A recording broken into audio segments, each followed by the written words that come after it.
This is part 8 of, I guess, a 10-part series that we've entitled Magicians of Mutability. And with us for this hour is Paul Collins, his books, The Hidden Face of Terrorism, and the one he co-authored with his brother Philip, The Ascendancy of the Scientific Dictatorship. If you've been in the series, you know the full title, and you probably don't want me to say it anymore, but at any rate. Paul, we thank you for being with us for this part 8. Glad to be here, Viz. All right, now, where we left off, and we were talking, central to this whole interview, as it was to part 7, was the Abu Ghraib piece that you wrote about this kind of torture taking place and its role, perhaps, in our sociology. But something that's part and parcel of an elite supremacy doctrine. Was that in place prior to 9/11? And if so, who might be, say, the chief advocate of such? Yes, we do see the practice of this elite supremacy doctrine prior to September 11th, Viz. And we see it, the key practitioner, as far as, we see it going back literally thousands of years into antiquity, but that was so voluminous I could, of course, not in the length of an article and all. But the key practitioner that I looked at when it came to this supremacy doctrine was the individual known as Robert McNamara. He was the Secretary of Defense at one time, and he was a key practitioner of this elite tradition. And McNamara devised what was known as Project 100,000.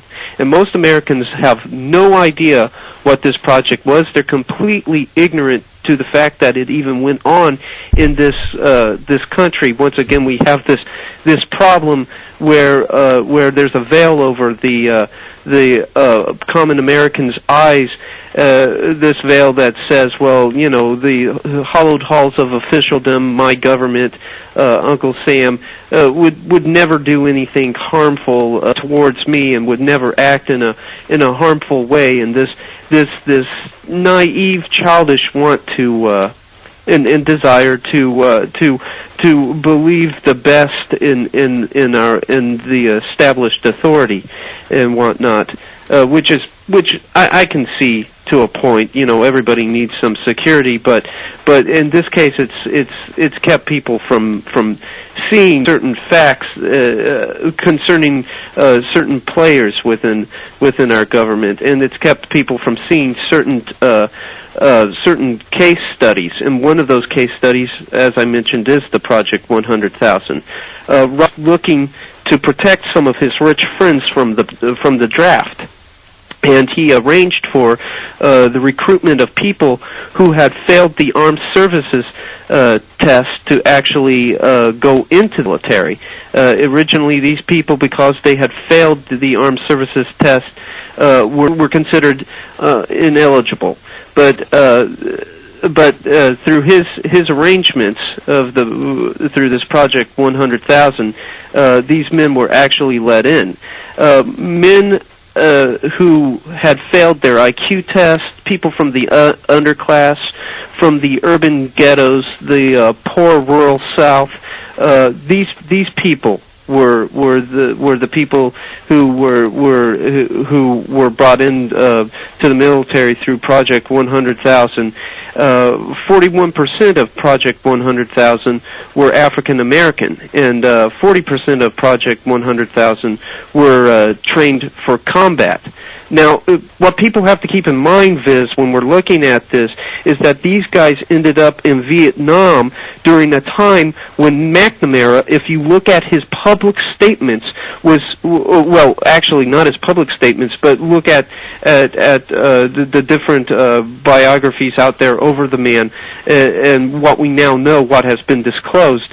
McNamara was at this time privately confessing his sentiment that the war could not be won. So these poor individuals were essentially being sent on what McNamara knew to be a suicide mission. And another thing that people have to consider was that this was 1966, the time that the civil rights movement was gaining ground. So equality may have been in vogue But the elite tradition had McNamara going in the opposite direction, and he was waging what I would call essentially class warfare against the people. Even though there was supposed to be this paradigm shift going on, where dignity and mutual respect between the different so-called races of humanity was gaining ground.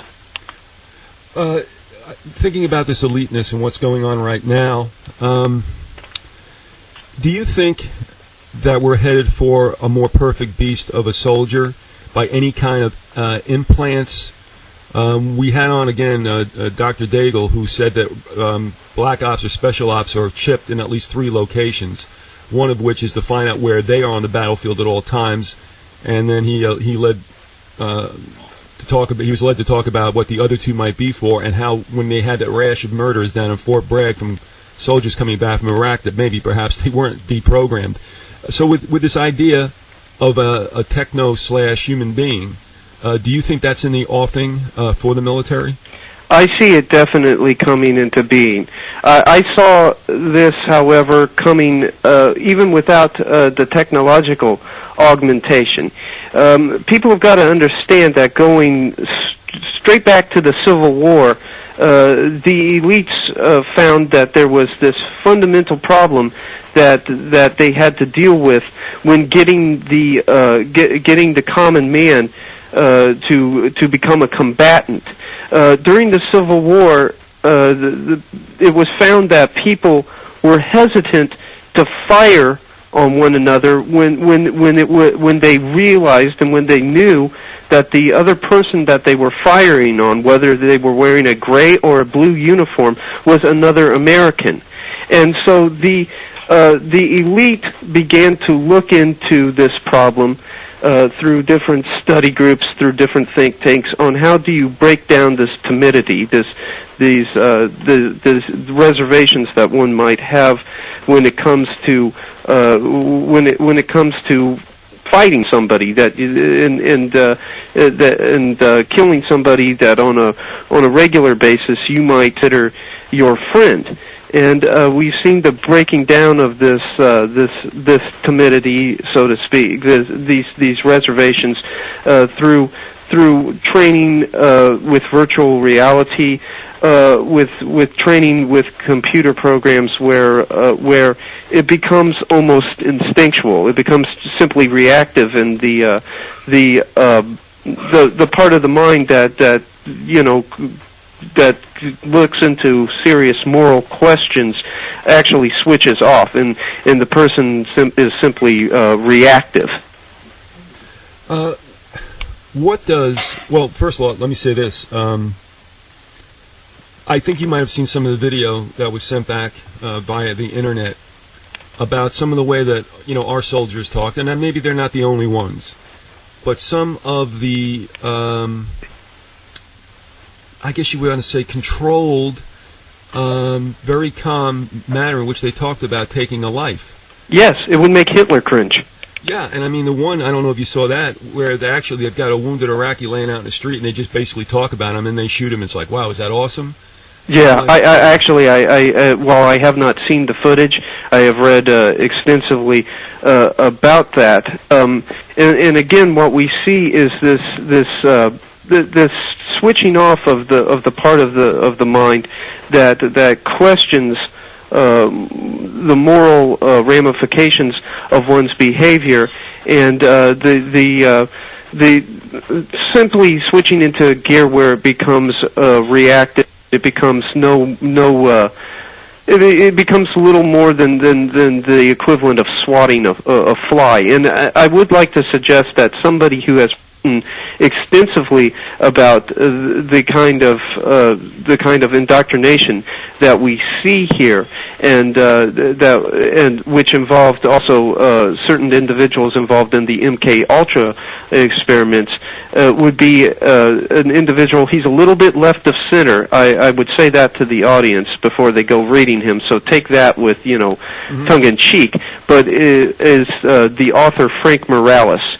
and he's written extensively about this, about how this paradigm shift in the way that the common soldier thinks has come about. Well, again, with going back to your article, which is the centerpiece of what we're doing today and what we had done in the last show, what we saw at Abu Ghraib, what kind of payoffs were there? Was part of it desensitizing us? Did it really reveal something ugly that we chided where our military leaders are going? Like someone said, they weren't well trained. What, to be a human being? Exactly. Come on. So what's the deal with Abu Ghraib? Why did it get into the media? What is your take on that?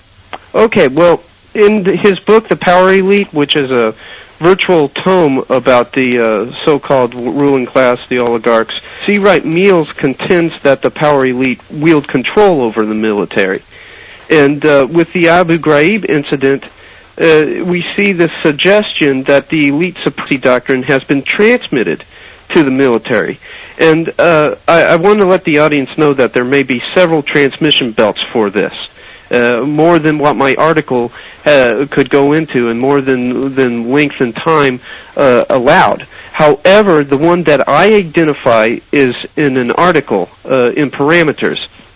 Now, it's important for people to realize that Parameters is not something that you go down to your defense commissary while going to buy groceries and just pick up with the employment guides and the retirement life, newsletters and whatnot. It's not that kind of a publication. It's the Army War College Journal, which is considered to be the journal that lays down the doctrine, if you will, that's going to be preached and taught throughout the military. And this article that he wrote for that was written for Parameters, was entitled "The New Warrior Class," and it was written by Ralph Peters, who was at that time a major. And in his article, Peters contends that the United States Army will no longer be facing soldiers, but what he terms warriors. And he calls these warriors erratic primitives that have no stake in civil order. And these are people he obviously feels is inferior. And it's interesting to note his footnotes for this article. Peters has derived a lot from the writer Samuel Huntington, who wrote the Clash of Civilizations, and who is basically a comrade of Zbigniew Brzezinski. So this article can be considered a transmission belt from the elite, this supremacy doctrine, into the military. And Peters suggests that these erratic primitives come from four social pools. The first is the underclass, and he considers this someone of little education who lacks physical attractiveness, and curiously enough, this is someone who is also a nationalist. So we see this attack on people that might have reservations about the whole New World Order concept, about the idea of national sovereignty, and the equating of nationalism with racism, with primitive violent thought. Whereas you and I would understand, Viz, that the whole idea of national sovereignty is actually a separation of powers, instead of all economic and political and military power being concentrated in one entity, thus ensuring a dictatorship. It's disseminated amongst the various nation states. The second group that Peters attacks is the young dissenters. He considers these to be erratic primitives and warriors as well. He says that they're disturbed by the disruption of traditional institutions that have acted as the glue of society and have maintained civilization's stability. Now, given your and my reverence for the Ten Commandments, and for the different freedom documents, the Constitution, the Bill of Rights, we might as well fall right into this group. And other different groups that different institutions that have made up the glue of society, such as family, formal worship systems, and communities. These are what the young dissenter clings to, and these are now being undermined by the elite's establishment of a world oligarchical system, and Peters recognizes this, and recognizes that the elites are pushing us towards a world government, which means the eventual eclipse of national sovereignty, and so he knows that the young dissenters are going to be a problem when it comes to establishing this new system, and so they have become, in essence, part of the warrior class that must be fought. That brings me to the third tool that he identifies as a problem, which is the patriots. The patriots. Now, patriots have suffered a personal loss. And we see this going back into the 90s when these militia groups were forming and whatnot, which seemed to me to be misguided in some ways, but I can see where their fears were legitimate.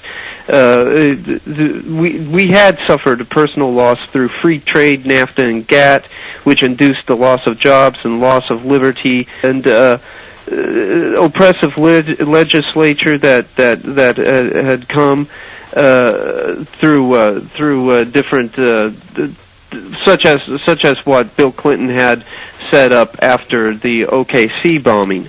Patriots have problems with these things and have objections to these different aspects, and they're going to stand up and say no. So Peters considers them to be part of the warrior class that must be fought.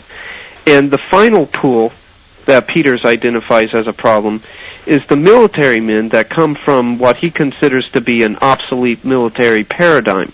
They're dispossessed, cashiered, may have been considered failures, basically the Michael New types.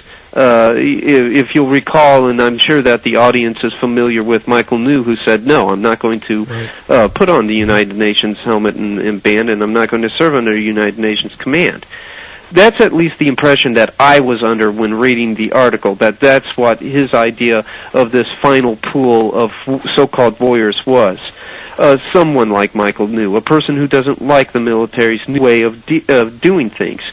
And the military has become less about national defense and more about being an international police force keeping the rabble in line.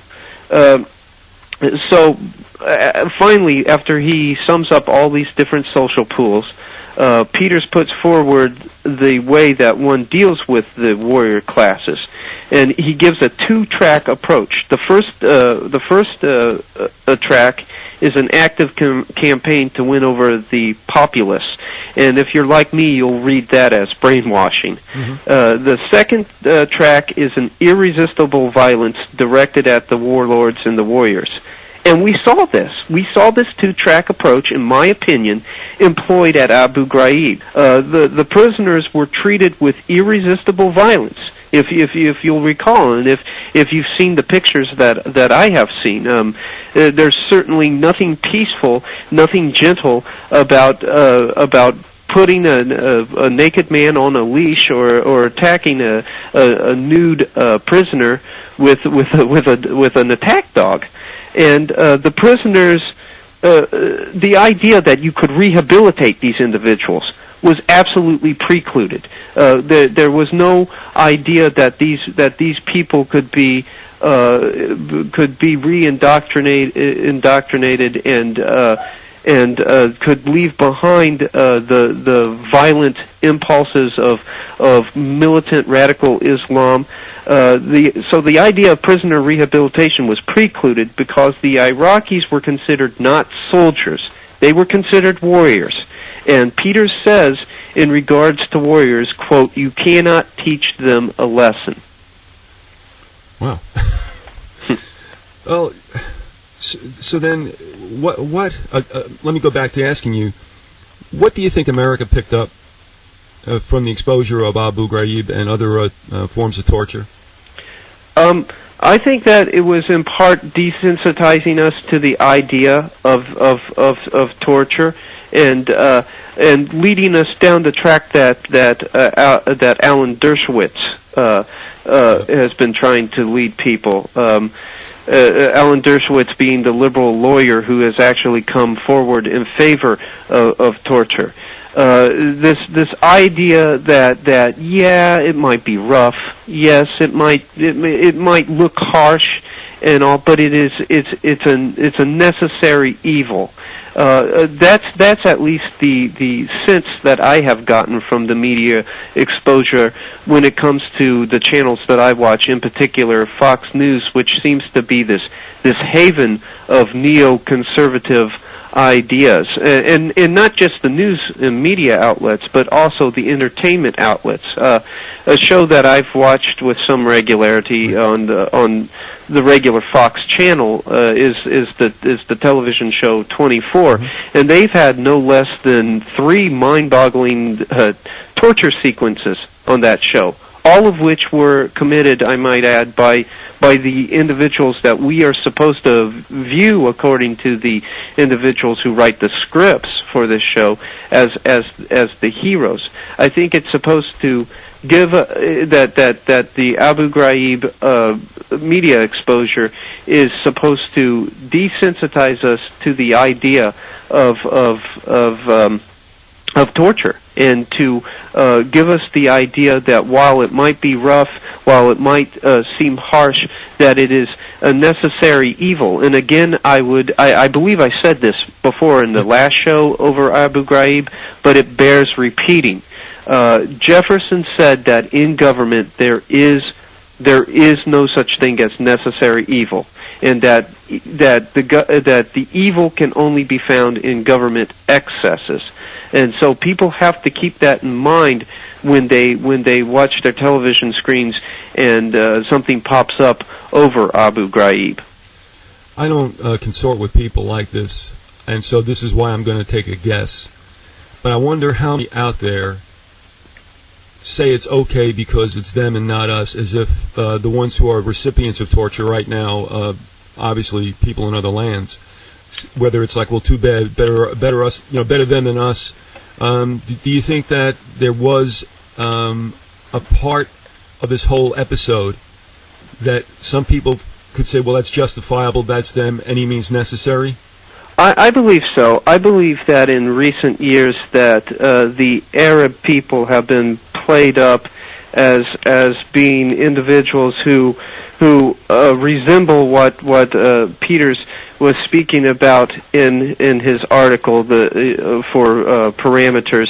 Even long before that article was written, I believe they were played up in this manner in the media, and more importantly in entertainment. A person that doesn't watch the news most definitely watches some television show or some movie, and the picture that is portrayed of them is just of this savage, this savage, brutal individual. And so in the regular common person's mind, the idea is, well, yes, better than us, and after all, they're not like us in any way.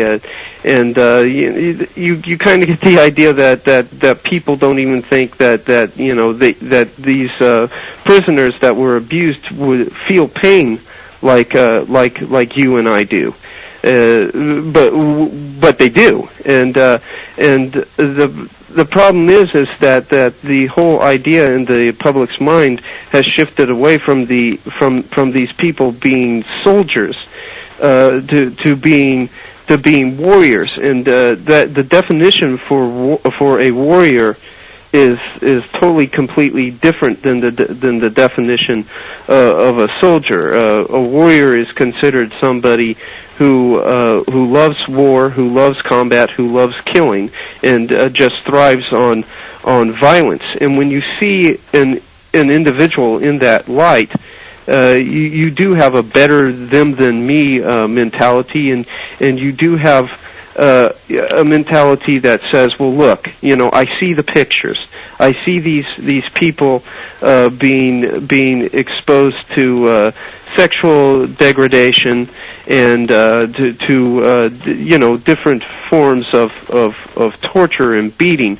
But I have to keep in mind they're not like me, and and therefore there's nothing objectionable about that kind of tactic being employed when dealing with this sort. We're going to talk about that Michael Aquino situation in the second half hour. I've not forgotten that, and I want to let you know that we'll be heading down that road. I was left an article in my mailbox at work from a coworker I seldom see, different shift, and the person was very, very upset by this story, which ran under the headline, and this was CBS News: CIA flying suspects to torture, ? And when I did get a chance to see the individual, I said, and I'm going to ask you how you feel about this, Paul. I'm saying, that's kind of probably a little misdirection. They want you to follow that down a rabbit hole because they don't have to fly anybody out of the United States to do that. I think that somehow this was made to sanitize that the CIA wouldn't do it here on our own home soil or down in Gitmo or wherever Padilla is. And so how do you feel about that? Do you feel that this was not necessarily a red herring, but somehow this removed us from the fact that we do this, at home? It makes us look at, it makes us shift our eyes away from things going on here in our own country, and makes us begin to look in other regions of the world when real, honest to God, legitimate atrocities could be perpetrated right under our noses here at home.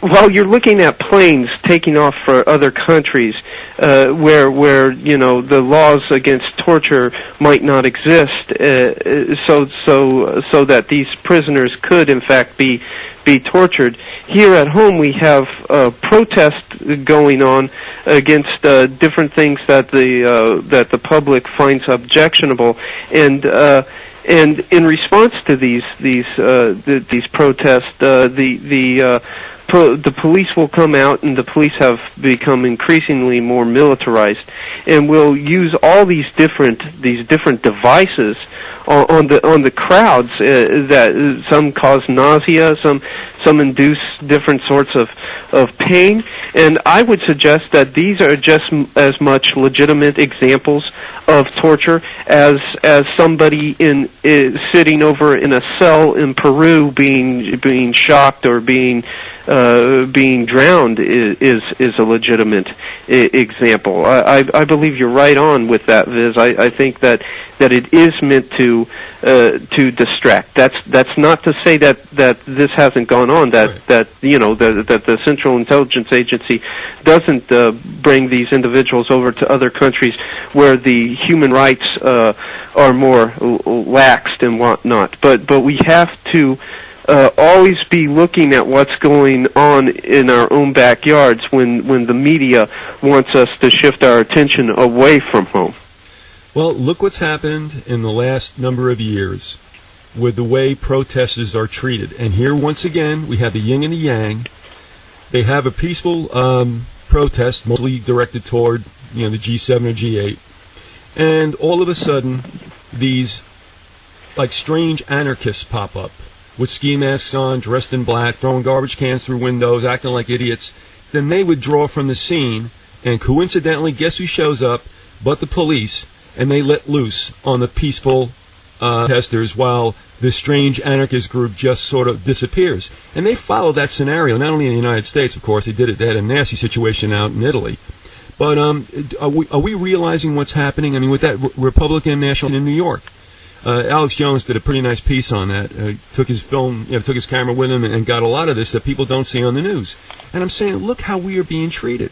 Now protesters have to go off to some pen and exercise their free speech, from behind chain link fences. I mean, have you watched how this has also happened in our own country with this feeling of, go ahead, let the dogs loose on them?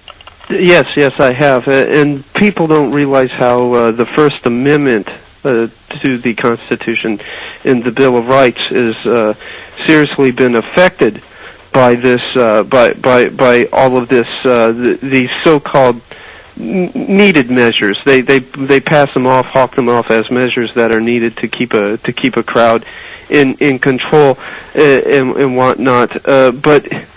But when you look at these different technologies that are being used and the different strategies that are used against the protesters, many of which, like you said, are not the violent factions of the protest and all. What you see is not so much an attempt to keep a crowd in check as much as it is to conduct a war on dissent. And when you have a war on dissent, you have a war directly on the First Amendment to the Constitution, the idea of freedom of speech, of peacefully gathering together and voicing one's disdain for something or objections to something that might be going on. That's what we're seeing with this. Is we're seeing a war on dissent and thus a war on the First Amendment to the Constitution. Once again, this is the Grassy Knoll and Dade City Micro Radio. We have with us Paul Collins, his books, The Hidden Face of Terrorism and the Ascendancy of the Scientific Dictatorship. What we're talking about in this Part 8 of the series, Magicians of Mutability, is the article that he wrote, and that's still up there on Paranoia Magazine, is it not? Yes, that's correct. It's still up. Okay, and what is the formal title of that? I just keep referring it to as the Abu Ghraib piece, but... The title, gosh, now it even slips my mind. Well, I don't feel so bad. Yeah, it's called the Psychology of Abu Ghraib, and all they have to do is just www.paranoiamagazine, all lowercase, all one word, .com, and go to the articles section, and it's right there under the articles listed under the author Paul Collins. It's called The Psychology of Abu Ghraib. Also, I just want to throw this out, kind of a light note before we get back into some heavy business. I see that in that article you quoted Eric Margolis from the Toronto Sun. Did you ever speak to Eric? No, I haven't. I quoted Erica Margolis also in my book, The Hidden Face of Terrorism, because he pointed out an interesting aspect to the Northern Alliance characters coming in and replacing the Taliban that I had not seen, and that most researchers haven't seen, where it's essentially a reestablishing of the regime that the Afghan war was supposed to get rid of. Those communist sympathizers, or maybe even communists themselves, the people that were loyal to the Soviet Union, government that was friendly to the Soviet Union, being reinstalled there in Afghanistan, which does away with this whole idea that the movements that we had in Afghanistan post September 11th were about bringing freedom and the ideas of democracy and constitutional republicanism to that region of the world. Well, before I'll get back to Eric in a second. It wasn't a real big deal, but also this drug trafficking globally, which was reinstituted when they got the Taliban out of Afghanistan, that also may be behind the story. And I'm not saying the guy's a great guy, but Milosevic might have been, shall we say, damaging to global drug running into Europe, done mostly by apparently the KLM, and then they made him the demon, because he was going through this ethnic cleansing, which they may have been also. But the point was that he was interfering with global drug trafficking, and he had to go. Did you pick up on any of that at all? Yes, actually I agree with you entirely on that. Milosevic I haven't kept up with his case, but last time that I had been watching about his trial being held, he was very eager to get up and to speak on this issue. It's almost as if he just wanted to spill the beans entirely, and I know that they were hesitant to let him speak his mind, but like you said, the KLA over there, where in that region of the world, were and still are some of the biggest drug dealers, and have a heavy muscle when it comes to the international drug market. And it's also interesting to note something that was pointed out by former DEA agent Michael Levine. Mike Levine points out that the KLA was actually received support and training from members of Al Qaeda. And so I think it's exactly like as you stated it, and I think that Milosevic knows more about this than what we're being told in the media, and he's really eager to share his share what he knows about this now. What's he got to lose anyways at this juncture, and to just spill the beans and to bring this whole pyramid crashing down. Yeah. Well, by the way, the brainiac that I am, what did I say? I said the KLM. I only just insulted an entire airline. But that's all right. I don't even know if they're still running. I'm not sure. But anyway, yeah, okay. I knew I'd come up with that anagram somehow, some way. Also, one last word about Eric Margolis. You're going to love this. I nearly swallowed my tongue when he said this right at the end of the interview. And he was with us for an hour. He's really pretty fast-paced and a lot of fun. Didn't agree with a lot of stuff he had to say, but that doesn't matter. Yeah. But at the very end, here's a guy who considers himself, a Republican for the most part, a conservative, and one of the last comments he made. Oh, by the way, also he thinks the Vatican is great. Yeah. Well, he went to, where did he go to school? Yeah, he went to Georgetown, I think. I don't so you understand where that's coming from. Mm-hmm. The Vatican's great. Schwarzenegger's great. And the thing that blew me away is he goes, and you know what? We've got to get rid of these national sovereignties and borders. And I'm saying to myself, I have never, ever heard a Republican conservative ever get involved with that. So I was like, gulp, anyway. It was a good interview. If anybody gets a chance, check that out to see his take on things. He's spending a lot of time in Afghanistan and India also. Now, back to this thing about tribunals, which is what Milosevic is undergoing. This is the new international law without a jury. And this is one of the things, and we'll talk about this in part 10, I think. I like to keep most of it for that. Paul, it's like slowly we're getting involved in this internationalism, which is undercutting the Constitution, because they talk about these tribunals. And when you have a tribunal, like you saw in Nuremberg, sorry, no juries. And that's a very scary element that's starting to seep in, where you can be this I guess, citizen of the world and tried anywhere or under any kind of law other than your own. That's correct. That's absolutely correct. The Constitution, what we have made provisions for us under the freedom documents, is a fair and speedy trial by our peers. Well, it's not going to be your peers that oversee your case or hear the case for and against you in an international tribunal.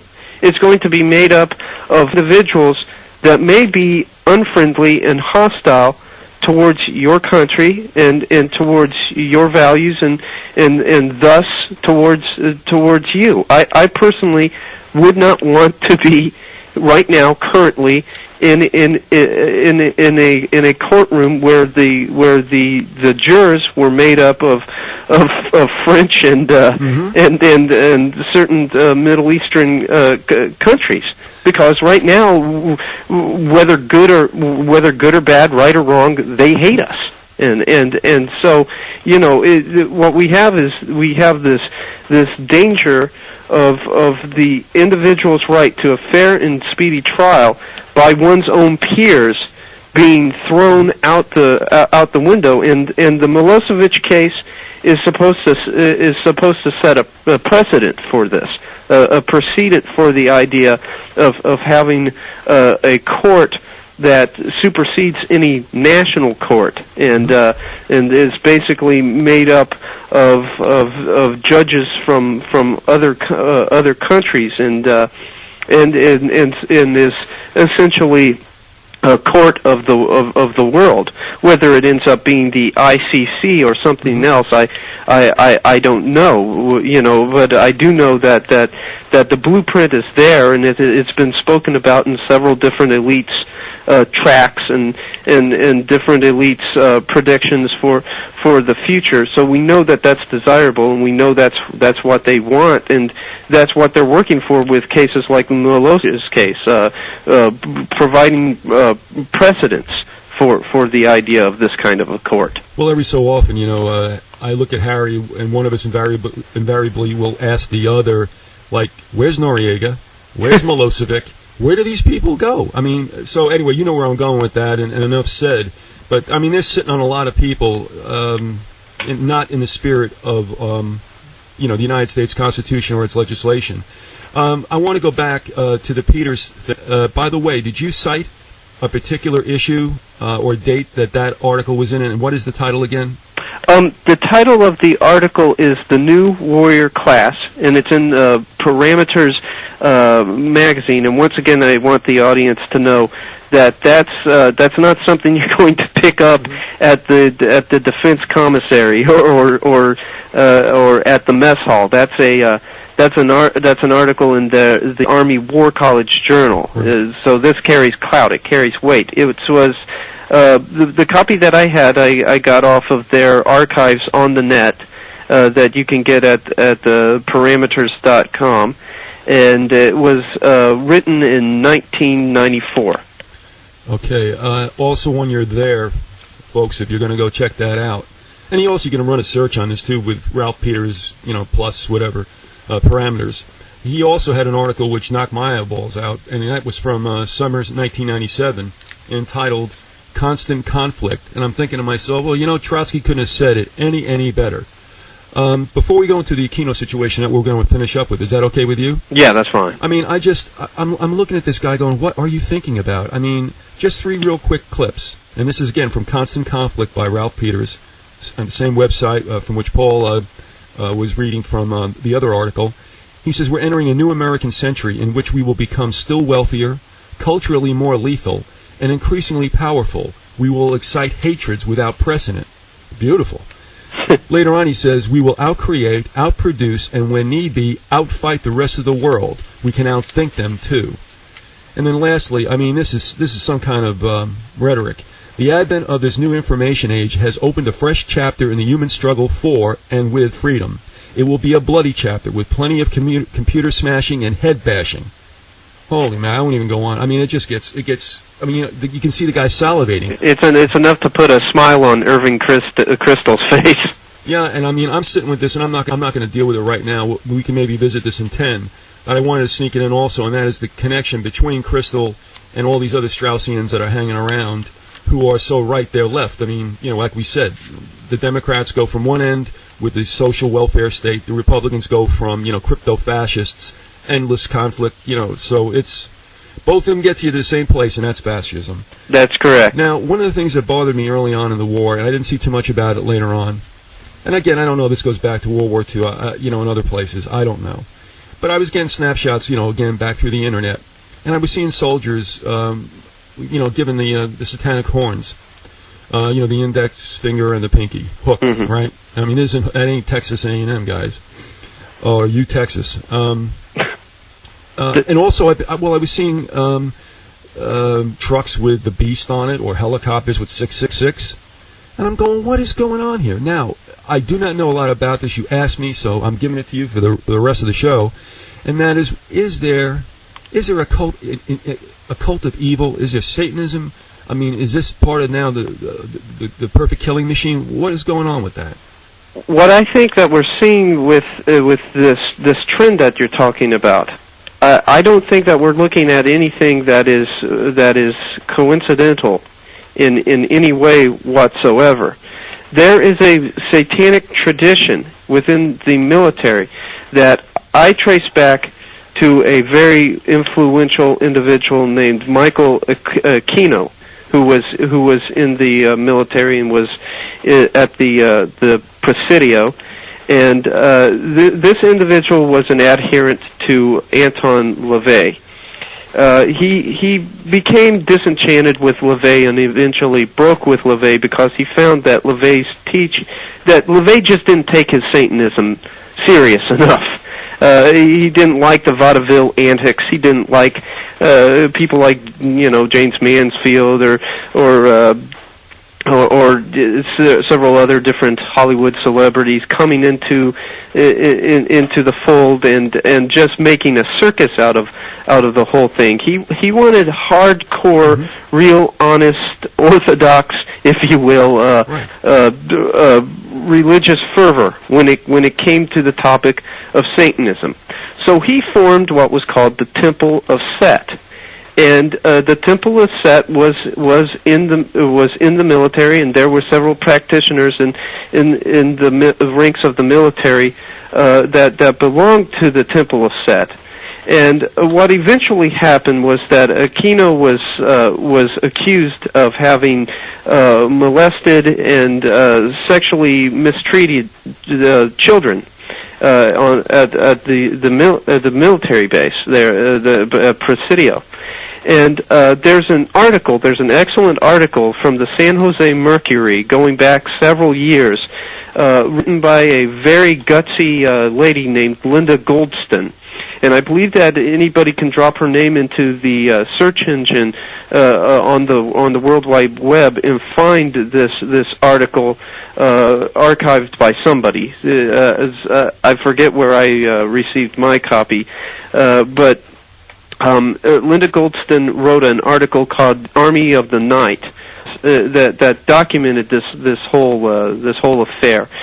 These children were coming home with sexually transmitted diseases, and what I'd ask the audience is how are you going to tell me that these single-digit age children are sexually active and sexually promiscuous?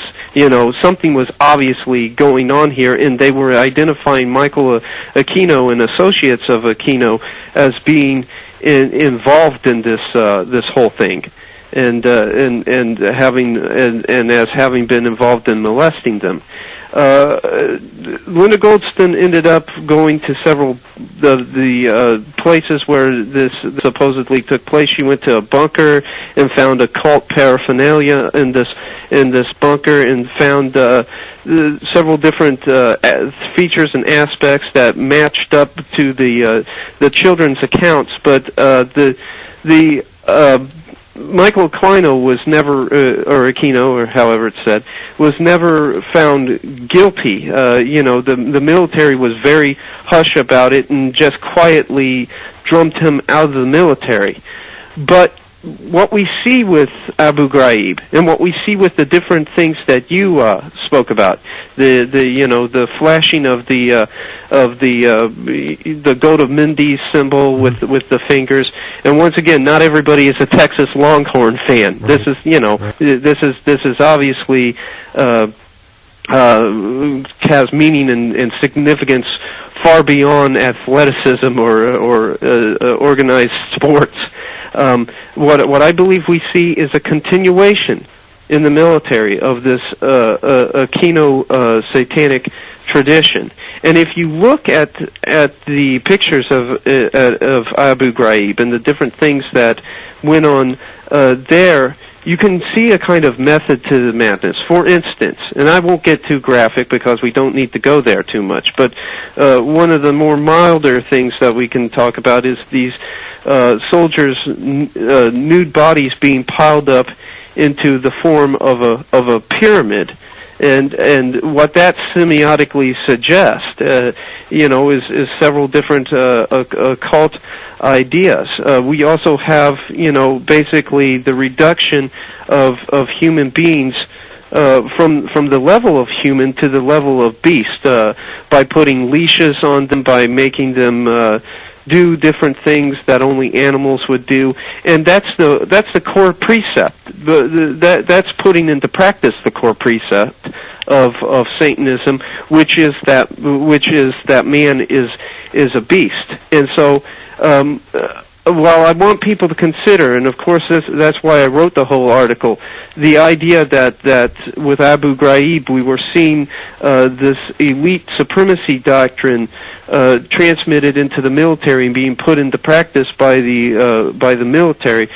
I want the audience to also understand and consider that this could very well be a manifestation of that Kino satanic tradition once more in the military, and a continuation of that. And if that's the case, then we have several different questions to ask. Well, why didn't the military establishment clean out their house? In the name of religious tolerance, did they keep did they allow this tradition to go on, even though it's obvious that such a tradition is not protected by the First Amendment to the Constitution? We do have freedom of religion, but it also should be noted that your freedom's where my nose begins, and we just don't see these practices being covered by that First Amendment protection. All right. Well, again, I referred before to the situation of Fort Bragg, where soldiers kind of flipped out in a percentage that you don't usually see. And now I'm thinking back. You got me thinking whether or not there was some element also that Satanism was mentioned. Can you think back at all to that? Does that ring a bell with you at all? Well, I know that Fort Bragg has also been mentioned as far as CIA mind control experiments and possible continuation of MK Ultra, and we know that MK Ultra had an occult aspect to it, and so occultism might have played in that respect. And then, but then also, once again, it could have been this Aquino, this Aquino or Aquino tradition being carried on there as well. I've heard some of the most craziest tales and different stories coming out of Fort Bragg, to the extent that you're like, good grief, what's true and what's and what's just imagination here. I can't see all of it being made up, but something is definitely going on there, and it either goes back to these MK Ultra experiments, which would bring us back into the occult, or to the Aquino tradition, which also brings us back to the occult. In which case, both roads lead to Rome, don't they? Yeah, and we haven't talked about yet about MK Ultra, and a lot of people think that that's crazy. And what I do is I keep around a printout of the Senate subcommittee hearings that Frank Church led. I think that was back in around. I think that was 76, wasn't it? 77, yeah, 76, 77. Yeah, the infamous year of intelligence, because there just was this outpouring of all these different revelations and whatnot. Well, I heard on Black Op Radio a couple of years ago, I believe the gentleman's name was John McCarthy, who was in the service and was set up for supposedly killing, I guess, a Viet Cong.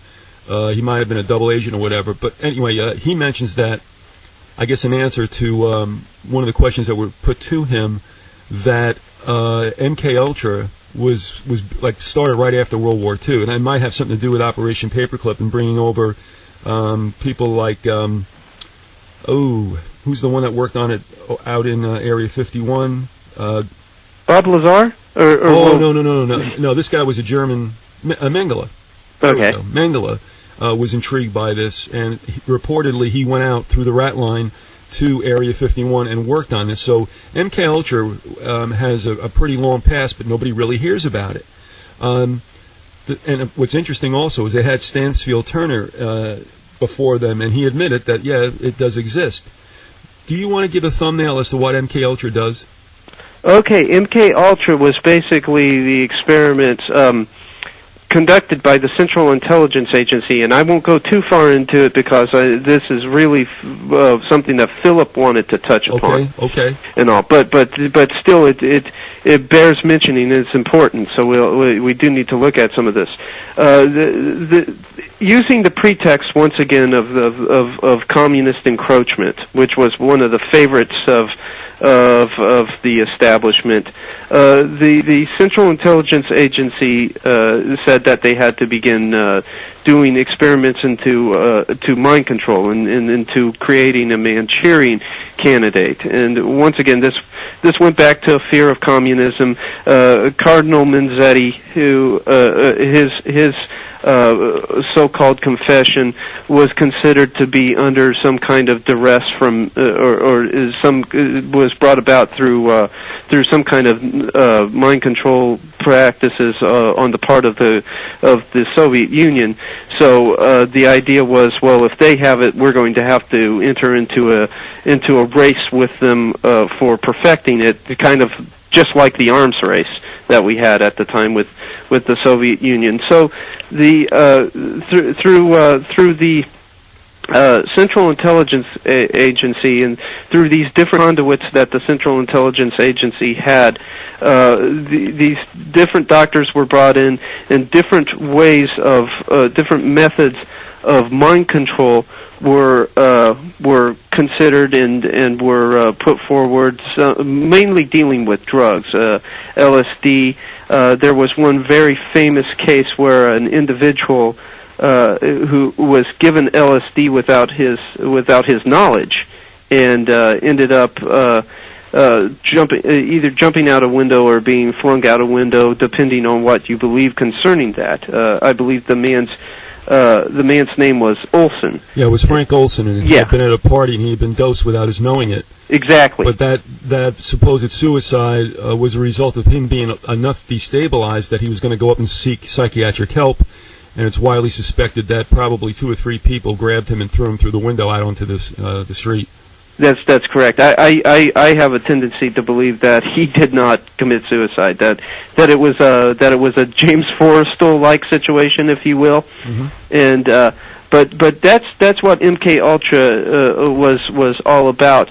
And MK Ultra does not exist as far as that name goes anymore. But the whole project and the whole race did not cease to exist. It went private, and it went into several different private sectors, and it did involve some occult practices in the hope of creating a Manchurian candidate. And I'll let Phil basically dig into that next time you speak with us. It involves the Human Ecology Fund. It involves B.F. Skinner's writings and whatnot. But it's such a voluminous topic. People really need to look into it. And there's even questions right now if this whole thing that's going on with Jeff Gannon, who many people believe is Johnny Gosh,